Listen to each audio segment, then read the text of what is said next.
బంగాళాఖాతంలో ఏర్పడిన అల్పపీడనం తీవ్ర రూపం దాల్చిందని విశాఖపట్నం తుఫాన్ హెచ్చరికల కేంద్రం తెలిపింది. ఇక వాయువ్య బంగాళాఖాతం పక్కనే ఉన్న మధ్య బంగాళాఖాతంలో అల్పపీడనం కొనసాగుతుందని పేర్కొంది. రాగల 24 గంటల్లో ఉత్తర దిశగా కదులుతూ ఈ నెల 9వ తేదీకి ఒడిశా, పశ్చిమ బెంగాల్, బంగ్లాదేశ్ తీరాలకు సమీపంలో వాయుగుండంగా మారే అవకాశం ఉందని, దీని ప్రభావంతో కోస్తా జిల్లాలో ఓ మోస్తారు వర్షాలు కురుస్తాయని తుఫాన్ హెచ్చరికల కేంద్రం డైరెక్టర్ శ్రీనివాస్ తెలిపారు. ఇక శ్రీకాకుళం, పార్వతీపురం మన్యం, విజయనగరం, అల్లూరి, తూర్పు గోదావరి, పశ్చిమ గోదావరి, ఏలూరు, ఎన్టీఆర్, కృష్ణా జిల్లాలో 1-2 చోట్ల భారీ వర్షాలు కురిసే అవకాశం ఉందని, తీరం వెంబడి బలమైన ఈదురు గాలులు వీస్తుండటంతో మత్స్యకారులు వేటకు వెళ్లరాదని హెచ్చరించారు.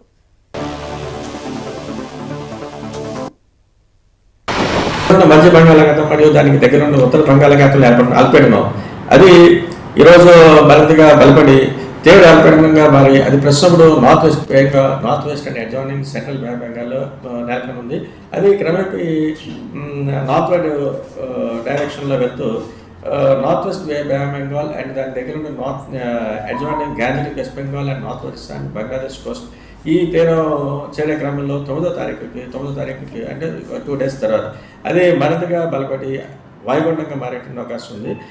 ఈ నేపథ్యంలో ఇప్పుడు మనకి నెక్స్ట్ కమింగ్ 24 hours వరకు చూస్తే మన కోస్తా జిల్లాల వరకు చూస్తే ఉత్తరాంధ్ర వరకు అయితే పలు ప్రాంతాల్లో మోడరేట్ రైన్స్ విత్ 1-2 చోట్ల హెవీ రైన్స్, అలాగే దక్షిణ కోస్తాలో చూస్తే అక్కడక్కడ మోడరేట్ రైన్స్ వచ్చే అవకాశం ఉంది. ముఖ్యంగా కొన్ని జిల్లాలకి ఏ జిల్లాలకి అయితే 1-2 చోట్ల హెవీ రైన్స్ ఉన్నవి శ్రీకాకుళం కానీ, Parvathipuram, Vizianagaram, Alluri Sitaramaraju, east and west Godavari, Eluru, NTR and Krishna ఈ జిల్లా వరకు చూస్తే 1-2 చోట్ల భారీ వర్షం సూచన ఉంది నెక్స్ట్ 24 hours వరకు.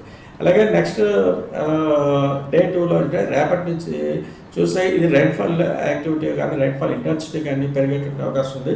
ఇది ఈ కొన్ని జిల్లాలకు అయితే భారీ వర్షాలు, కొన్ని జిల్లాలు భారీ టు అతి భారీ వర్షాలు, అలాగే నెక్స్ట్ మరికొన్ని జిల్లాలకు అయితే ఎక్స్ట్రీమ్ హెవీ రైన్ఫాల్ కూడా ఫోర్కాస్ట్ అవ్వడం జరిగింది. ముఖ్యంగా Alluri Sitaramaraju, east and west Godavari, Eluru and NTR ఈ జిల్లాలకు అయితే ఎక్స్ట్రీమ్ హెవీ రైన్ఫాల్ వచ్చే అవకాశం ఉన్నట్టుగా చెప్తున్నాం. మరికొన్ని జిల్లాలు అనేటువంటి శ్రీకాకుళం, పార్వతీపురం, విజయనగరం, విశాఖ, అనకాపల్లి, కాకినాడ, యానం, కోనసీమ, కృష్ణ ఈ జిల్లాలకు అయితే భారీ టు అతి భారీ వర్షపాతం కూడా వచ్చే అవకాశం ఉన్నట్టుగా చెప్తున్నాం. నిన్నటి రోజున మధ్య బంగాళాఖాతం మరియు దానికి దగ్గర ఉన్న ఉత్తర బంగాళాఖాతంలో ఏర్పడిన అల్పపీడనం అది ఈరోజు మరింతగా బలపడి తీవ్ర అల్పపీడనంగా మారి అది ప్రస్తుతం north west and adjoining central బెంగాల్లో నెలకొని ఉంది. అది క్రమేపీ నార్త్వర్డ్ డైరెక్షన్లో వెళ్తూ నార్త్ వెస్ట్ బెంగాల్ అండ్ దాని దగ్గర ఉన్న adjoining Gangetic West Bengal and north west and Bangladesh coast ఈ తీరం చేరే క్రమంలో 9వ తారీఖుకి అంటే 2 days తర్వాత అది మరింతగా బలపడి వాయుగుండంగా మారేటువంటి అవకాశం ఉంది.